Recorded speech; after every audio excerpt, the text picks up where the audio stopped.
Please note this podcast discusses real-life crimes and may include sensitive topics such as violence, abuse, and other disturbing content.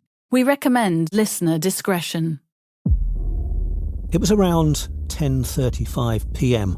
when a group of 5 or 6 white youths approached them. One shouted a racist slur. The gang rushed at the two friends. Duane reacted instantly and shouted to Stephen to run. Duane managed to run away, but Stephen hesitated, perhaps confused, and it was in that moment at least one of the attackers plunged a knife into him twice.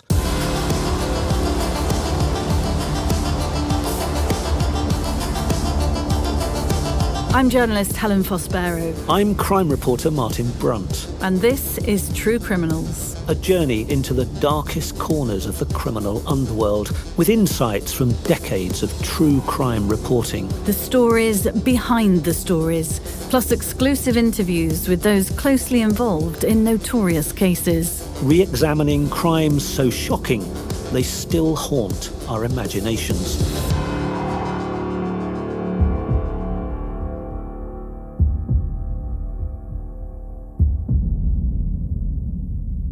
True Criminals has almost reached the #1 spot on the Apple Podcast True Crime charts. So if you haven't already, please do follow us. And as long as you like the show, please give it a 5-star rating and leave us a review. Thank you to all of you who've followed us so far. It was one of Britain's most notorious murders. A black teenager stabbed to death in a racist attack by a group of white youths at a bus stop in Eltham in 1993. The way the murder was handled led to accusations the Met Police was institutionally racist, exposed deep flaws in the investigation, has left known suspects free more than 30 years on, and eventually brought about historic changes in policing and the law. In this double episode, we're exploring the killing of 18-year-old Stephen Lawrence, the long fight to bring 2 of his killers to justice, and the case's far-reaching legacy.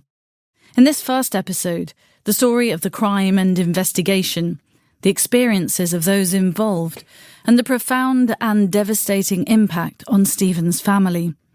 We'll hear Martin's recollections of reporting on the case, and some of my exclusive TV interview with Stephen's father, Neville, when 2 men were finally jailed 19 years after Stephen was stabbed to death.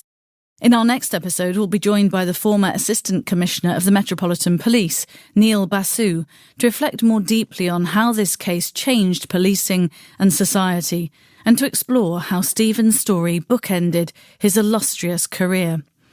Martin set the scene for us. Who was Stephen Lawrence and what happened to him? Stephen Lawrence was an 18-year-old A-level student. He had ambitions to become an architect.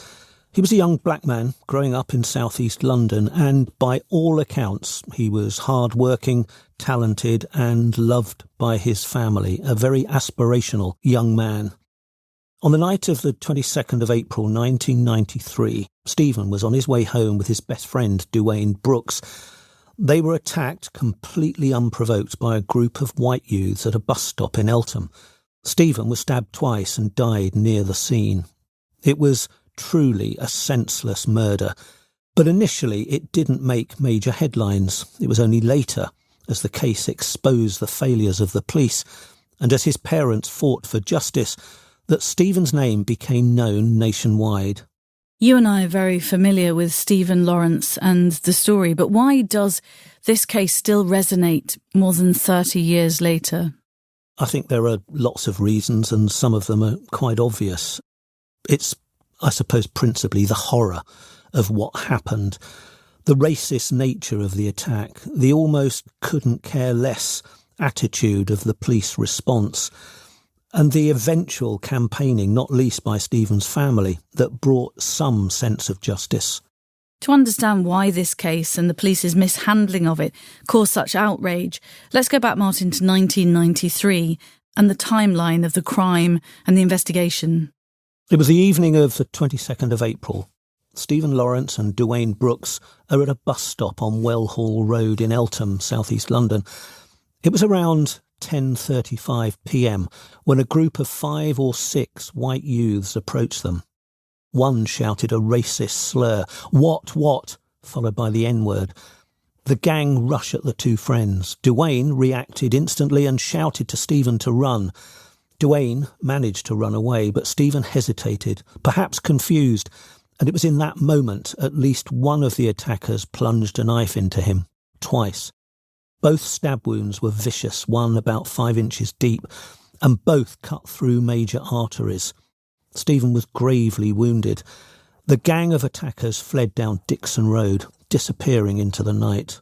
And what about the emergency response? Did help arrive quickly? Well, this is where the story shifts to the police response, which later came under great scrutiny. Duane Brooks frantically called for an ambulance, and he also tried to flag down passing cars. Eventually, someone did call 999. The police reached the scene before the ambulance, but, and this became a major criticism, the officers at the scene didn't treat Stephen. They weren't properly trained or equipped to handle such severe injuries. In fact, one of the stark findings later was that the officers at the scene failed to give Stephen even first aid. The ambulance arrived, but by then Stephen had lost huge amounts of blood. He was pronounced dead shortly after reaching hospital. So after Stephen was taken to the hospital and pronounced dead, presumably the case became a full murder investigation. It did, and this is where things went wrong again. Despite having a clear description of the attackers from Duane, a gang of young white men, one wearing a distinctive jacket, the initial police investigation was disastrously handled. The Lawrence family and the local community provided police with the names of suspects. In fact, within 48 hours of the murder, informants had given police at least 5 names that would become familiar. Youths who were known troublemakers, some with racist reputations. Those names included David Norris, Gary Dobson, brothers Jamie and Neil Acorte, and Luke Knight. These 5 would later be widely identified as Stephen's killers, so the police had solid leads almost immediately. So one would assume swift arrests and police questioning would follow, right? You would think so, but that's not what happened. Astonishingly, it took nearly 2 weeks for the Metropolitan Police to make any arrests. It wasn't until the 7th of May, 15 days after the murder, that they conducted raids and arrested some of those prime suspects. And of course, by that time, the suspects had had ample opportunity to dispose of or destroy evidence. When those raids finally happened, police found some weapons, like a knife and a sword, in one suspect's house, but nothing that definitely tied them to Stephen's murder. The delay was inexcusable. The lead detective later admitted that he hadn't realised he could arrest suspects on reasonable suspicion alone. Surely that's basic policing, that you can arrest if you have reasonable cause and you don't need full proof beforehand. Yes, the later Macpherson inquiry, which was set up to look at Stephen's case, called it ignorance of a basic tenet of criminal law. But because of that error and general indecision, vital forensic evidence was lost during that 2-week window. It was a huge blunder. The suspects were released without charge. Meanwhile, Stephen's poor family were desperately seeking justice. They felt the police weren't doing enough, and they were right. The Lawrences, Neville and Doreen, now Baroness Lawrence, began pushing, even to the point of starting a private prosecution, when the public system really did seem to be failing them. Yes, Stephen's mum and dad, Doreen and Neville Lawrence, were completely dissatisfied with the initial investigation. In their eyes, and later in the eyes of the world, the Met Police had botched it, whether through incompetence or worse. By 1994, the Lawrences took the extraordinary step of launching a private prosecution against 3 of the suspects. This was virtually unheard of in a murder case. The case finally reached court in 1996, but like the official investigation by the Crown Prosecution Service, the private prosecution collapsed. The problem was that evidence hinged on Duane Brooks's eyewitness identification of the attackers. By then, Duane was suffering from post-traumatic stress, and his evidence was thought to be unreliable under aggressive cross-examination. The judge ruled that the identification evidence wasn't strong enough. As a result, the trial was halted and the suspects were acquitted. It was another crushing blow. Essentially, the known suspects walked free due to a lack of admissible evidence. And then sometime later, an inquest was held. Yes, there was a coroner's inquest in February 1997. The inquest jury returned a verdict that Stephen was unlawfully killed in a completely unprovoked racist attack by 5 white youths. That's an official finding. It publicly labelled the attack for what it was, a racist murder, but still no one was convicted. The suspects refused to speak at the inquest. They maintained their silence or their right against self-incrimination. Frustration with the criminal justice system was at a boiling point. And then Judge Sir William Macpherson delivered his inquiry report. That came in February 1999. And I don't think it's an over-exaggeration to say it was explosive. Can you summarise for us, Martin, what Sir William found? The Macpherson report was utterly damning. It concluded that the Metropolitan Police investigation of Stephen's murder had been marred by a combination of professional incompetence and a failure of leadership. Critical investigative steps were fumbled, no immediate arrests, insufficient searches of suspects' homes, a bungled surveillance operation, and a key informant's tip that was mishandled. Basically, just about everything that could go wrong in a murder investigation did go wrong. But Macpherson went further and famously concluded that the Met Police was institutionally racist. That was the seismic finding, that policies and practices within the force, even unwittingly, led to discrimination of minority communities. He also examined allegations of possible police corruption, didn't he? Yes, there were suspicions that one of the suspects had a father who had underworld connections, possibly influencing the case. In the end, Macpherson didn't find clear evidence that corruption got in the way of the investigation, though he didn't rule it out entirely.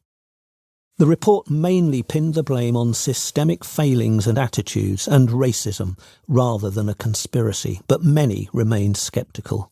And Macpherson made 70 recommendations ranging from police procedures to laws. They did. It was a huge number of recommendations, and many have been implemented and transformed policing in Britain. Better handling of racist crimes and hate crime reporting, and diversifying the police force, fairly obviously, but also others that were far-reaching, like improving family liaison. After Stephen's case, the Met overhauled how they work with victims' families, treating those families with more empathy and transparency. They made family liaison officers, FLOs, a standard role, backed up by proper training.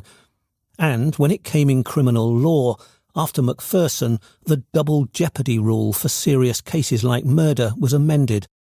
At that time in Britain, if you were acquitted of a crime, you couldn't be tried again for the same offence, even if new evidence came up. Macpherson, prompted by the Lawrence case, said that in the interests of justice this rule should be reconsidered, so that if compelling new evidence emerged, suspects could be retried. And in 2005, Parliament did scrap double jeopardy for serious crimes. That was a direct result of the Stephen Lawrence case. That change to the law would then prove crucial because new evidence did emerge later against the suspects, didn't it? Yes, and that brings us to the late 2000s. After Macpherson, the case remained technically open but inactive for years. Then, in 2006, the Met Police launched a fresh review of the forensic evidence using modern techniques that weren't available in 1993. Forensic science had advanced a lot, especially DNA and microscopic fibre analysis. In 2007, 15 years after the murder, forensic scientists made a big breakthrough. They discovered tiny traces of Stephen's blood and clothing fibres on clothing seized from 2 of the suspects back in the 1990s. This was evidence that had been there all along, but it took new technology to reveal it. What exactly did they find? On a jacket belonging to Gary Dobson, they found a minuscule bloodstain on the collar. Something like 0.5 millimetre, basically a tiny speck. DNA testing showed it was Stephen's blood, with odds of 1,000,000,000 to 1 in favour of the match. Remember, Dobson had claimed he hadn't worn that jacket for years and had nothing to do with Stephen's murder, yet here was Stephen's blood on the jacket. On top of that, they found fibres from Stephen's clothing on Dobson's jacket and other clothing items from both Dobson and David Norris. For example, 19 fibres matching Stephen's red polo shirt and jacket were found on Dobson's clothes or in the bags containing them. They also found 2 hairs with a 99.9% DNA match to Stephen on items from Norris's house. The forensic experts testified that these tiny bits of evidence could only have got there through direct contact during a violent attack. Essentially, Stephen's blood spattered or transferred onto the attackers, and fibres from his clothing brushed onto them as he was stabbed. So with this new forensic evidence, the Crown Prosecution Service felt confident enough to charge Gary Dobson and David Norris with Stephen's murder. Yes, because double jeopardy was no longer a barrier, they could retry Dobson. He'd been one of those acquitted back in the 1990s private trial brought by the Lawrences. And that new trial took place in late 2011 at the Old Bailey, and I imagine, Martin, you were there for that. I wouldn't have missed this. Yes, I covered it for Sky News. It was November and December 2011. The prosecution laid out the new forensic findings meticulously. They also played old surveillance footage. Interestingly, police had secretly recorded the suspects back in 1994 in a flat where they were filmed reenacting stabbings and spewing racist language. That footage wasn't direct evidence of the murder, but it certainly showed the kind of violent racism the group was capable of. The case, above all, hinged on the new scientific findings. The defence tried to claim it was all contamination over the years, but the jury didn't buy that. So on the 3rd of January 2012, the verdict came. Gary Dobson and David Norris were found guilty of Stephen Lawrence's murder. After 19 years, 2 of Stephen's killers were finally convicted. I remember standing outside court that day. Doreen and Neville Lawrence came out to give statements. They stood separately because by that point their marriage hadn't survived the strain of the years. They divorced in 1999, the tragedy having, in Neville's words, destroyed their relationship almost immediately. They spoke to the press with dignity, as they always had. Doreen said she could finally let out a cheer for Stephen, that some justice had been done. Neville spoke of relief, but also of the need for all the other perpetrators to be caught. It was a moment of justice, but also a reminder of how imperfect that justice was. I remember those scenes so clearly. I was presenting breakfast television on ITV at the time, and we secured an exclusive interview with Stephen's father, Neville, the morning after the men were convicted. And here's a clip of that interview. Well, Stephen's father, Neville, joins us now for his first live television interview since the 2 men were sentenced. Neville, thank you very much for being with us this morning. It was the moment your family had waited 18 years to see, 2 men finally convicted of killing Stephen. What was it like for you, Neville, when you heard those guilty verdicts? Well, I've said it before, it's like you're underwater and you was holding your breath, and when the verdict was read out, guilty, I couldn't even believe it, because we've been waiting for so long. It's almost 19 years. And tears just started to roll out of my eyes, and the relief that one of the things which I've done over the years is to make a promise to myself that I would never dance again until somebody was doing time for the murder of my son. Did you really? And this weekend I was able to dance for the first time in 18 years. It feels a sense of relief. Yes, it's like a watershed in a sense for me. It made a big impact, actually, on me, Martin, meeting Neville. I remember running through to what we call the green room in television, where guests are waiting. I had 2 minutes just in between stories we were covering, just to make him feel a little bit more comfortable about speaking on live television.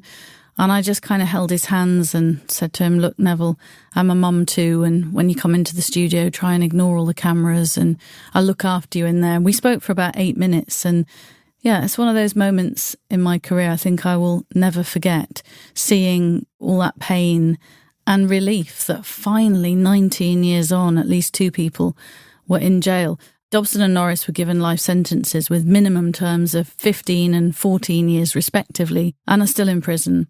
Neville said that he hoped that they'd then spill the beans on the others in their gang or group, but only 2 of the group of attackers have ever been punished, haven't they?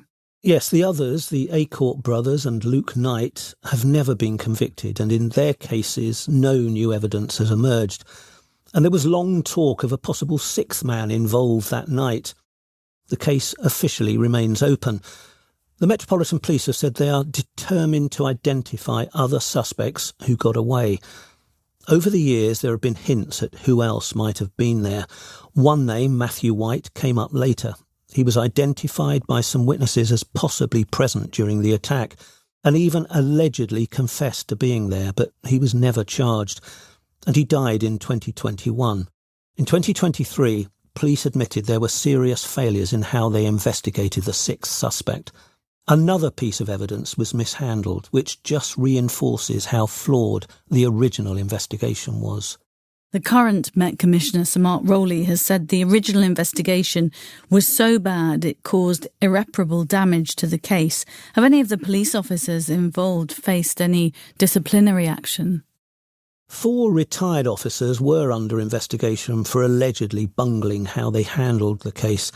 But in 2023, the Crown Prosecution Service decided not to charge any of them for misconduct or perverting justice. The CPS concluded there wasn't enough evidence to successfully prosecute them. Stephen's mother, now Baroness Doreen Lawrence, said she was bitterly disappointed by that decision. She called it another failing on top of all the others. So here we are, more than 30 years on, 2 murderers in jail and at least 3 others free. But what this case exposed and the changes it led to go beyond just the individuals involved. The murder of Stephen Lawrence, as horrific as it was, became much more than an individual crime story. It kick-started a national soul-searching about race and justice in Britain. Martin, how do you look back on the legacy of this case? I think Stephen's case transformed policing and wider society in ways that we're still grappling with. The Macpherson report forced the police to confront uncomfortable truths, there's no doubt about that. After Macpherson, the phrase institutional racism went mainstream, a concept that every police officer became aware of. Not sure that they all understood it in precise terms. The definition and handling of racist incidents was overhauled. Macpherson said that a racist incident should be recorded and investigated as such if anyone, the victim or any witness, perceives it to be racist. That put the onus on the police to take claims of racial motivations seriously, rather than dismissing them as they initially did in Stephen's case. That was a huge shift in hate crime policing. Then the Race Relations Act was strengthened in 2000 to extend to police behaviour. And on a societal level, I think it made a lot of people, especially white Britons, confront the reality of racist violence and police prejudice in the UK. I remember Trevor Phillips has said that Stephen's case was the first time many white Britons saw a black British family's grief and identified with them, realising their son could have been anyone's son. I think it changed attitudes. Yes, the image of Doreen and Neville Lawrence, dignified, grieving, fighting for justice, it all struck a chord with the public. They weren't activists, they were ordinary people thrust into an awful situation. People saw their humanity. Doreen Lawrence eventually became a life peer, and she continues to speak out on issues of racial justice. Stephen's name is now commemorated every year. 22nd of April is Stephen Lawrence Day in the UK, a day to educate young people about racial equality. And overall, while some progress was made, several perpetrators never faced justice. They still walk the streets to this day free. And some of the bigger issues Macpherson highlighted, haven't really been dealt with. So in 2023, another report, the Casey Review, led by Baroness Louise Casey, assessed the Met Police's culture in the wake of other recent scandals. Casey concluded all those years later that the Met is still institutionally racist, as well as institutionally misogynistic and homophobic. And that was 24 years, Martin, after Macpherson. Yes, a damning indictment. It suggests that while things improved on the surface, deeper cultural change in policing has been slow and uneven. But I would also say that the Met of today, for all its problems, is not the Met of 1993. There is more accountability and sense of duty to confront racism, whereas all those years ago in 1993, the notion was often brushed aside. I've always found, Martin, that one of the saddest parts of this story is the impact it had on the Lawrence family. They did get some justice, yes, but at a tremendous personal cost.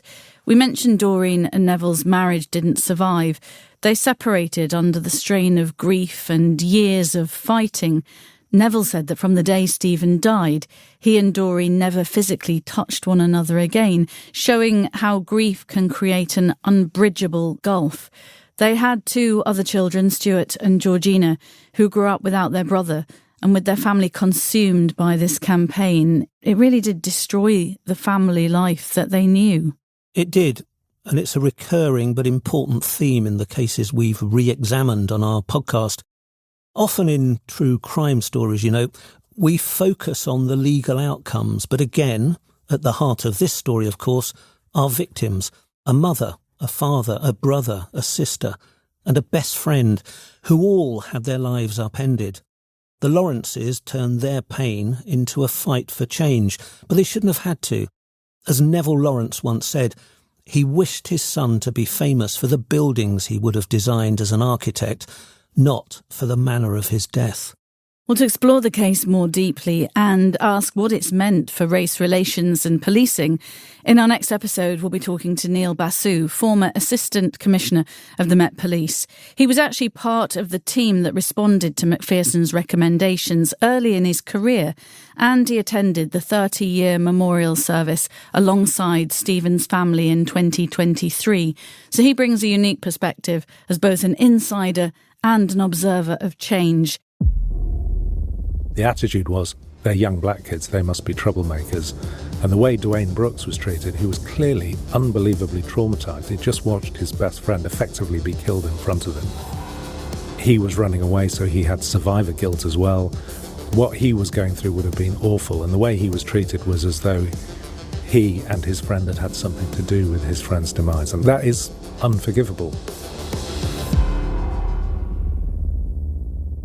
In his new book, Turmoil, Neil holds a mirror up to British policing, examining how racism, political interference and systemic injustice have shaped the force from within. He brings a unique perspective as both an insider and an observer. How far does Neil think the Met has changed since Stephen's death? And how did he feel when 3 decades on from Stephen's murder, Baroness Casey concluded the force was still institutionally racist? We'll find out.